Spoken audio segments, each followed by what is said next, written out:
ശിവൻ ജ്ഞാനഗുരുവാണ്. അതുകൊണ്ടാണ് അദ്ദേഹത്തിന് 3 നയനങ്ങളുള്ളത്. 3 കാലങ്ങളിലെയും ജ്ഞാനം ശിവന് സ്വതസിദ്ധമാണ്.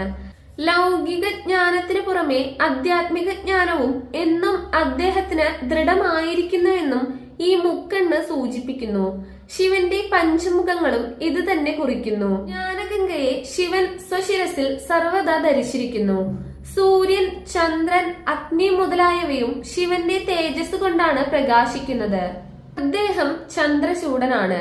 സ്വതേ നിർമ്മലനായ കർപ്പൂര കാന്തിധവളനായ ശിവൻ ഭസ്മഭൂഷിതനുമായിരിക്കുന്നു. ഏതു വസ്തുവും ദഹിച്ചു പോയാൽ അവശേഷിക്കുന്നത് ഭസ്മമത്രേ.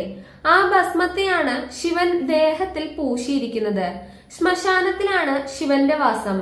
അശുഭവും അശുദ്ധവുമായിരിക്കുന്നതെല്ലാം ശിവസാന്നിധ്യവും ശിവസ്പർശവും കൊണ്ട് ശുഭവും ശുദ്ധവുമായി തീരുന്നു.